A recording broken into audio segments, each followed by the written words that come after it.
Whether you're kicking off a campaign, gearing up for an event, or suiting up your team, 4imprint has the promo products to move your brand down the field. With thousands of customizable options like premium apparel, drinkware, tech totes, and giveaways, it's easy to score fan favorites that deliver impact. You'll get expert support, speedy delivery, and their 360-degree guarantee, so you can be 4imprint certain your order arrives exactly right on time. Explore more at 4imprint.com. 4imprint, for certain. Lowe's knows Sundays are for football, so tackle your home improvement projects by Saturday and earn your Sunday with great deals on Cobalt power tools, Pit Boss grills, LG appliances, and more. Then once your to-do list is done, get ready to kick back, relax, and enjoy the game. Shop in store or online now and earn your Sunday with help from Lowe's, official partner of the NFL. This is the Late Round Podcast with your host, JJ Zacharisa.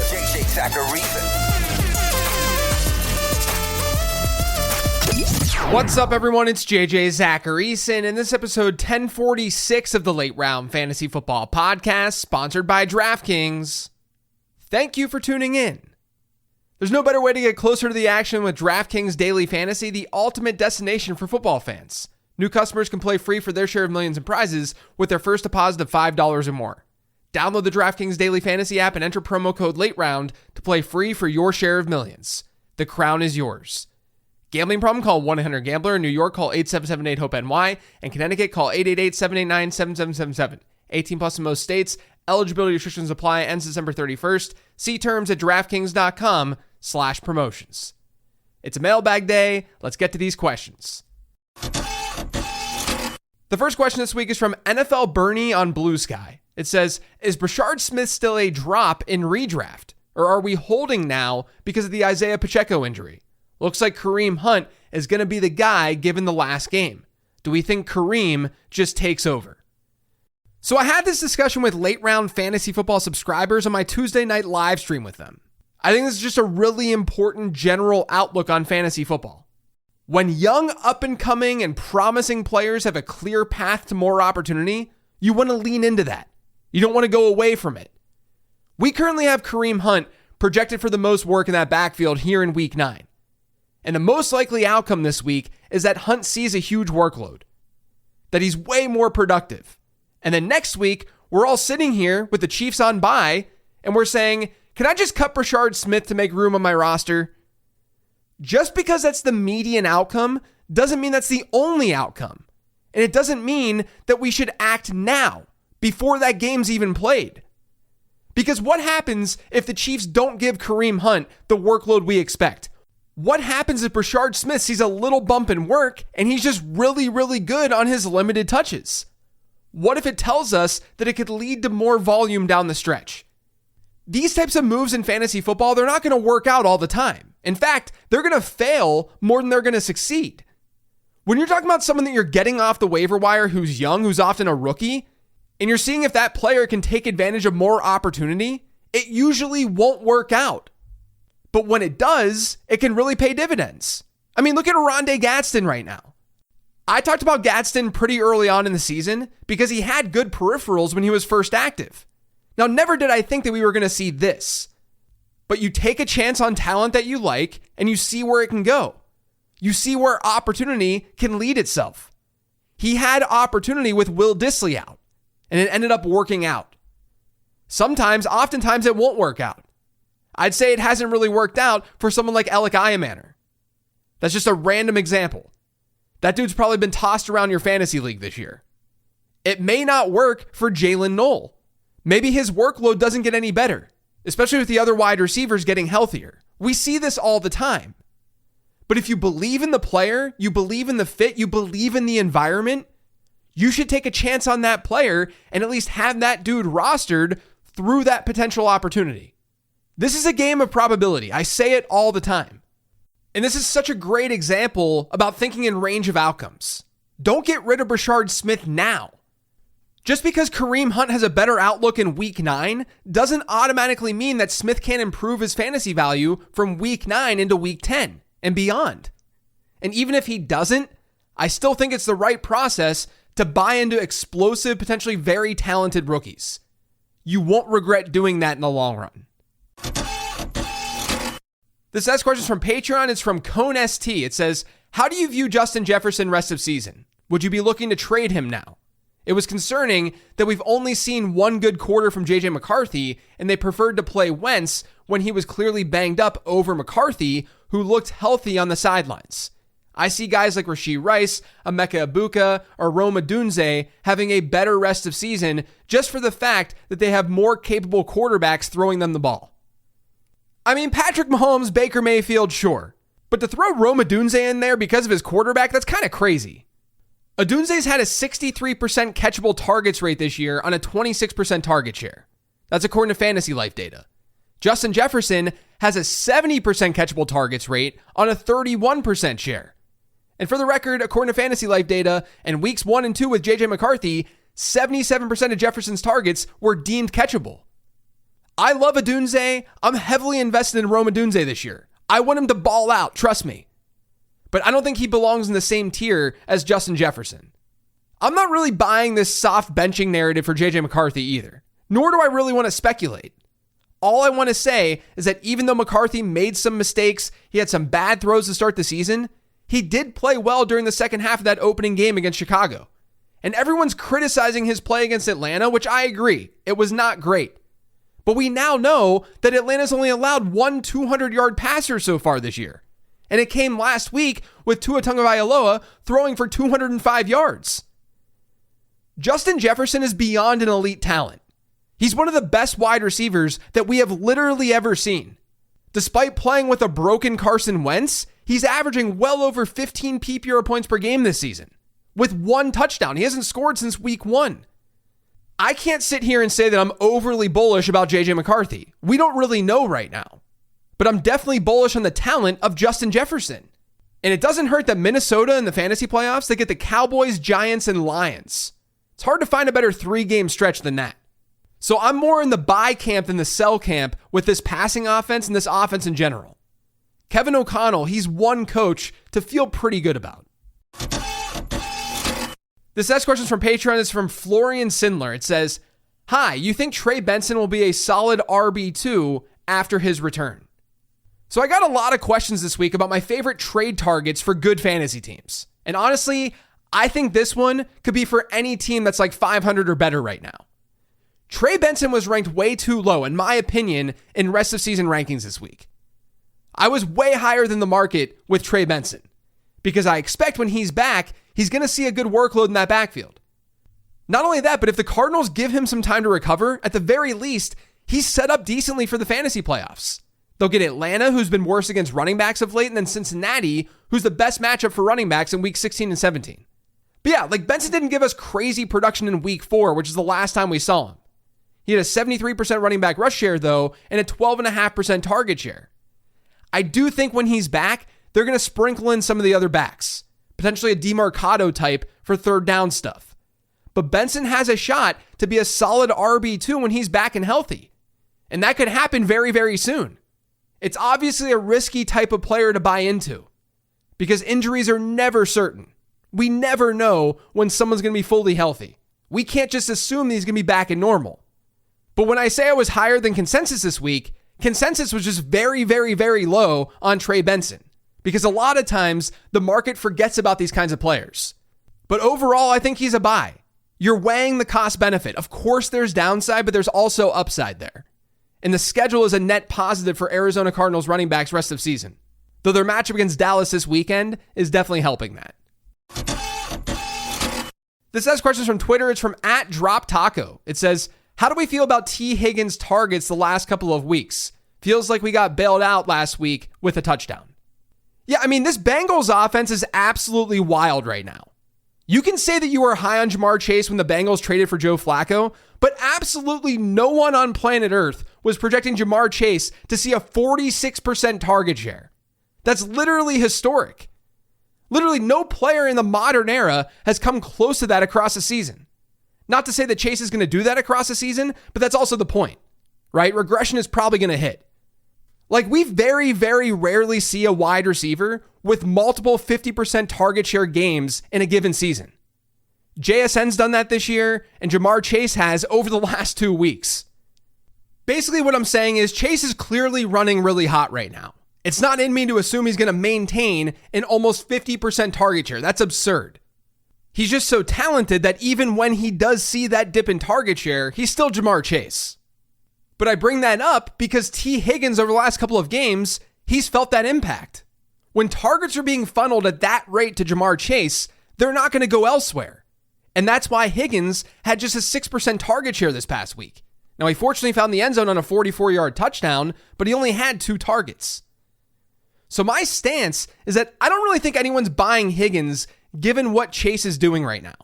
But I don't think it's very rational to believe that no matter how good Jamar Chase is, I don't think it's rational to believe that he's going to have a 50% target share week in and week out. Chase is already on a list of just 5 wide receivers with multiple 50% target share games since 2011. Doing that like 8 times would be otherworldly. I don't want to put anything past him because it's Jamar Chase, but I do want to be level-headed here. The Bengals schedule is great moving forward, and Higgins won't have that 6% target share week in and week out. I'd expect better volume. And his other 2 games with Flacco, his target shares have been 22% and 20%. That was with Chase also seeing a lot of looks. I'd anticipate his target share being in like the 20 to 25% range rest of season, which can result in like 7 to 10 targets per contest given their offensive environment. And there's nothing wrong with that for a talented player in T. Higgins. This next question is from @JSM_2020. It says, how important is depth at non-wide receiver and running back positions? For example, say someone has both Kittle and Gadsden, completely hypothetically, of course. Would you recommend flipping one for a marginal starting lineup upgrade or holding both for the injury insurance / variance protection? So every week I've been getting questions about depth versus optimizing your starting lineup. Like loads and loads of those questions. And look, I definitely don't expect everyone who plays fantasy football to listen to every single episode of this podcast that I do. That'd be frightening. That'd be really weird. But I do want to note that I talked about this very topic on episode 1034. It was the first mailbag question of that week. With that being said, I'll just quickly say that you should continuously be trying to beef up your starting lineup. Depth is obviously helpful, but your starting lineup, that's what's going to win your fantasy championship. And it's not like if you trade depth, you can't get that back via the waiver wire. And that's the thing. I think one place from a game theory perspective that fantasy managers just don't think about enough is what the waiver wire looks like. Like you should be doing analysis of what's actually available and what's out there in your individual league. Let me give you an example. This week's question is about Kittle and Gadsden. Another person asked me about Drake May, and I think it was Patrick Mahomes or some other elite quarterback. So they have 2 very good onesie position players. Generally speaking, you should be trying to optimize your starting lineup, yes. But this is actually easier to check and analyze when it comes to the onesie positions, or positions where you're only starting 1 in your league, like quarterback and tight end. Check your waiver wire. If Jordan Love and Kyler Murray types, if they're available on your waiver wire, then you don't need a backup quarterback. You can trade one away. If Mason Taylor types and Theo Johnson types, if they're littered throughout your waiver wire, the depth at tight end then matters less. Because in that worst case scenario where one of those players gets hurt, you know there's a decent enough alternative. That's not the case if the league is deeper and those types of players aren't available.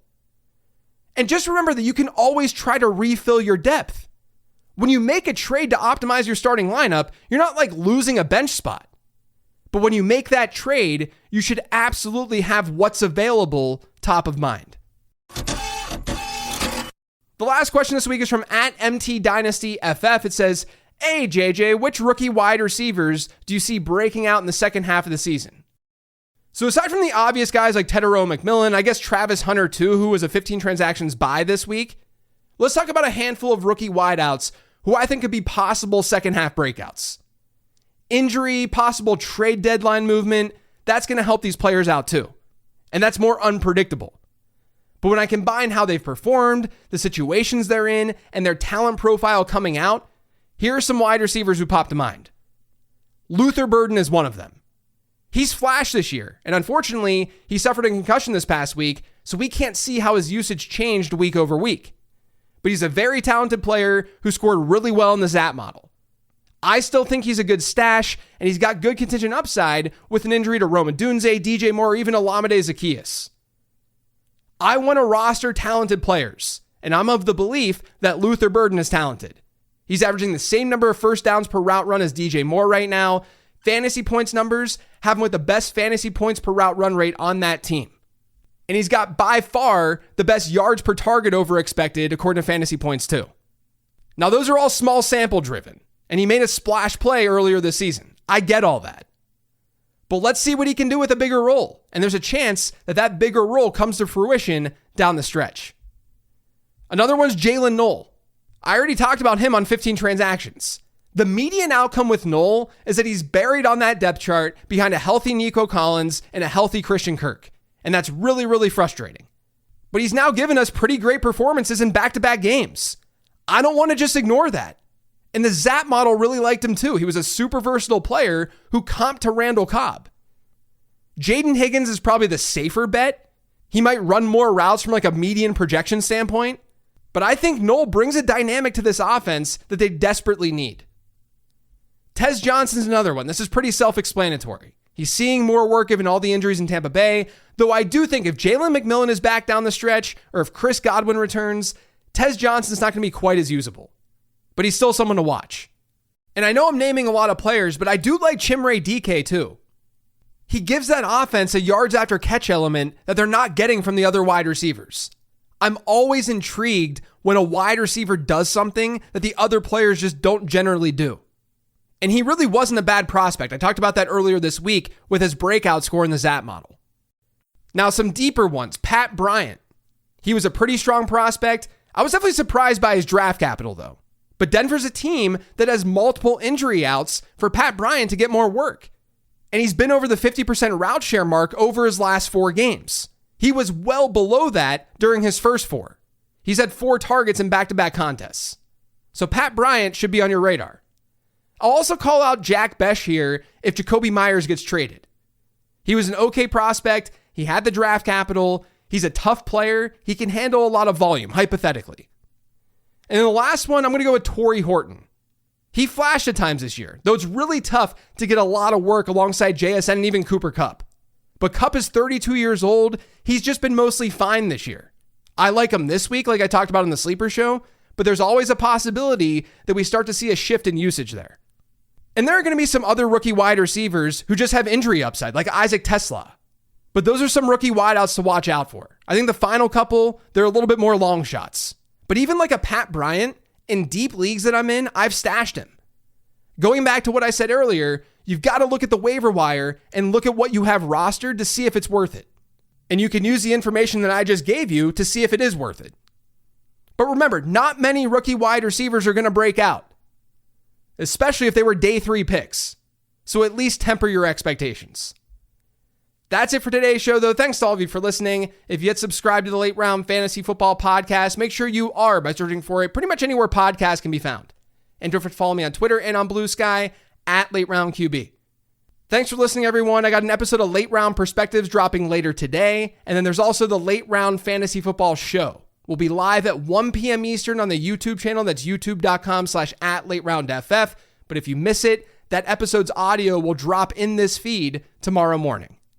Appreciate all of you. Have a great weekend.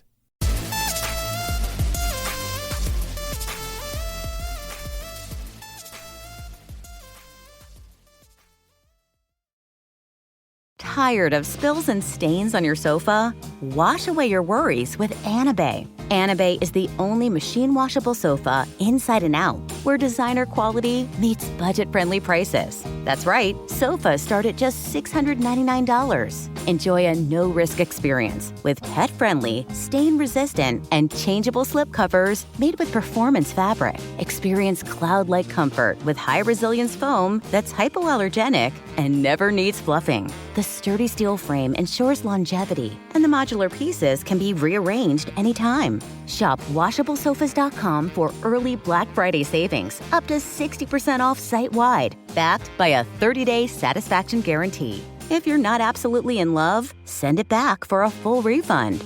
No return shipping or restocking fees. Every penny back. Upgrade now at WashableSofas.com. Offers are subject to change, and certain restrictions may apply. Get ready to power up your play with Nintendo Switch 2. Power up the visuals with 4K support and a bigger, more vivid screen. Power up the fun with exclusive new games like Mario Kart World and Donkey Kong Bonanza. Nintendo Switch 2, all together, anytime, anywhere. Games rated E to E10+. Games and systems sold separately. Compatible TV required for 4K display.